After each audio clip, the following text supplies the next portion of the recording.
fato, Alex André, que a gente está vendo a Vale novamente na casa dos R$ 65.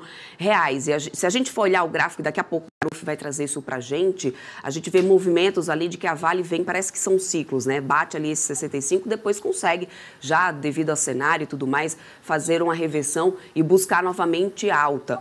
Mas olhando para a companhia em si, Alex André, e de olho principalmente nesse mercado chinês, qual que tem sido tua expectativa aí para a Vale? A expectativa é que o mercado coloca bem no preço, né, Débora? Isso é uma das maiores companhias do mundo e o mercado sabe precificar muito bem isso. Mas como ninguém sabe do futuro, né, e todo mundo sabe o que já aconteceu, então o mercado coloca no preço, mas o que vai acontecer é uma grande caixinha de surpresa, até porque a China tem as suas particularidades, né? Por si só, se a China mostrar aí uma força de crescimento econômico um pouquinho melhor do que o mercado já está colocando na conta, a gente pode ver a Vale sim superando patamares maiores, até porque o minério de ferro vai repercutir esse patamar. Temos aqui uma leitura, né, muito clara aqui para quem olha os dados, né, que os estoques de minério nas siderúrgicas continuam muito baixos, né, olhando a média histórica nos últimos 5 anos. Então, a gente tem um cenário que só de recomposição de estoque, não de aquecimento, né, de demanda por si só, a Vale pode ter um rally, enfim, pode começar a andar, mas o mercado fica um pouco ainda reticente em relação a todo aquele cenário que a gente estava falando no começo da programação, que é, né, de fato, a aceleração econômica, né? Isso traz muitas dúvidas, o mercado não está pagando isso no preço, não coloca no preço, mas, claro, é um ativo de altíssima qualidade, gerador de caixa, e esse movimento, né, enfim, olhando em relação aos metais, a gente tem colocado aí uma perspectiva muito positiva, já que endossa, né, a qualidade dos ativos da Vale e também o tema que a gente fala de eletrificação, que é um tema muito importante no mundo e um investimento de longo prazo aí que cada vez ganha mais importância em relação ao portfólio da Vale, Débora, não só o próprio minério de ferro.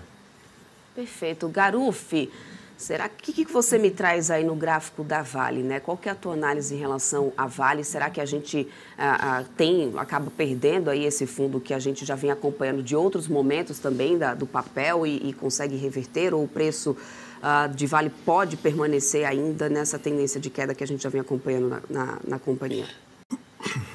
A gente tinha já feito estudo em outras semanas da Vale e eu tinha mencionado para todo mundo que acompanhava que perdendo abaixo dessas 2 semanas, né, de 5 e 12, a gente poderia ter uma continuidade na queda. Ela está formando um pivô no gráfico semanal, ou seja, força, veio com uma dominância vendedora, essa perna toda. A gente comentou que mais do que uma vez apareceram interessados em comprar nessa região.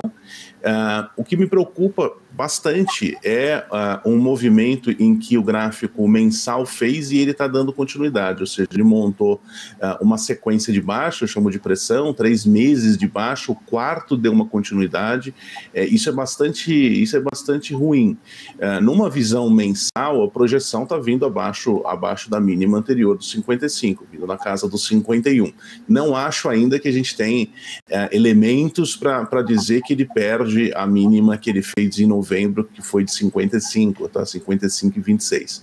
Mas acredito bastante, tá, Débora? Acredito bastante em testes na região dos 61, 62. Então ele desceu um pouquinho ali para casa dos 60, ficou bem mais provável agora, tá? Não vejo cenário comprador agora. Perfeito. Deixa eu só trazer a operação aqui do índice futuro, inclusive do dólar futuro agora caindo 0,30. Moeda americana está aqui cotada a 4,77 nesses primeiros minutinhos de negociação. No índice futuro a gente tem uma leve queda, 0,08, 121.115 pontos. Por enquanto ainda mais próximo ao 0 a 0, buscando um rumo, que é o que a gente tem em relação ao índice futuro e também o dólar futuro. O dólar futuro seguindo, expandindo essas perdas. Por falar em dólar, vamos falar sobre um setor que acaba sendo bastante também atingido por esse câmbio, que é o mercado, que é o setor aéreo.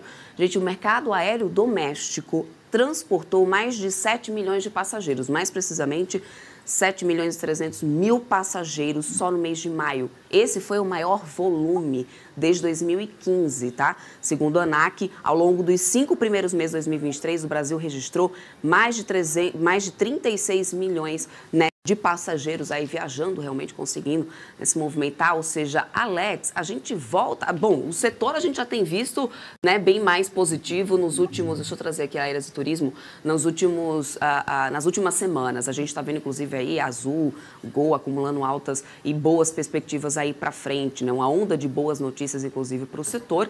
E aí, agora, os dados que vêm para poder reforçar. Além disso, câmbio trazendo aí mais quedas, ou seja, a expectativa é que continue em queda. O mercado está muito favorável para o setor aéreo, né? Exatamente, Débora. Você já fez uma análise muito boa aí em relação ao setor. É a convivência, eu estou começando a aprender esse negócio, Alex. Já falamos de Azul e de Gol já faz muito tempo, muitos anos juntos aqui. Mas em relação ao cenário, exatamente que a Débora comentou, nós temos aí um petróleo, né, num patamar de $70, né, enfim, que não tem uma resistência de alta, né, então isso é muito bom, traz previsibilidade para as companhias aéreas em relação ao querosene de aviação. O dólar, como a Débora comentou agora, ali abaixo de 4,80 também é um cenário muito bom. E também a demanda. Então, por isso que, mas por que os preços não caem? Né? Muita gente que está viajando de avião começa a comentar isso. Mas se o dólar está caindo, se o querosene de aviação, né, o petróleo, o mercado internacional está caindo, por que as passagens não estão caindo? A resposta da Débora, a chamada da matéria aqui que a Débora comentou é isso, ou seja, a demanda. A demanda é a palavra, ou seja, se a demanda está muito forte, né, como a Débora comentou nos últimos anos, o preço, né, não tende a cair no curto prazo. Ou se tiver uma queda muito marginal, uma queda muito pequena comparado aí ao histórico nos últimos anos, o índice pré-pandemia. Então, ou seja, a companhia consegue mitigar custo, porque a alavancagem operacional está muito alta. Significa o quê? Mais pessoas viajando, né? Ou seja, o break-even das aeronaves muito melhor. A gente está falando de uma taxa de ocupação que gira entre 75%, 80%, 82%, que é muito bom por sinal, e num custo muito mais baixo. Né? Então, ou seja, a companhia consegue gerar muito caixa e, por outro lado, gerar caixa, que eu digo assim, não no sentido operacional, porque esse ano as companhias provavelmente devem ficar no 0 a 0, reportar um leve prejuízo, mas para o ano que vem já visando uma geração de caixa. Né? Isso propriamente é Azul.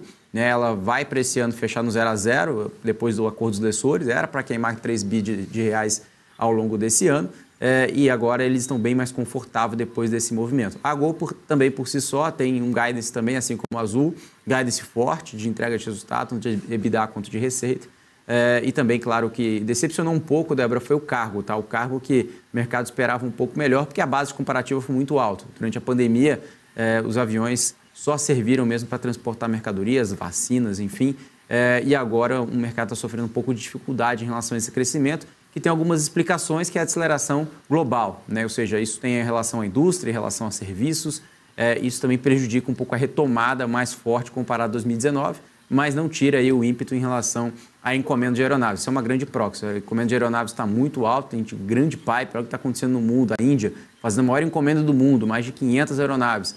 Né? Então, ou seja, a gente tem um cenário propício. Inclusive, teve agora, né, o Paris Air Show, né, que é a maior feira de aviação na França. Isso também repercutiu também, tanto aeronaves grandes, enfim, que fazem voos aí, para outros países, e até aeronaves regionais, no caso que a Embraer está inserida. O movimento está muito aquecido e as companhias estão aí pegando aí esse momento muito bom. As companhias aéreas também estão tendo essa demanda muito mais forte de recomposição de aeronaves e de crescimento de malha. Isso a gente tem visto aqui no Brasil também ao longo dos últimos meses e deve continuar nessa toada aí, Débora.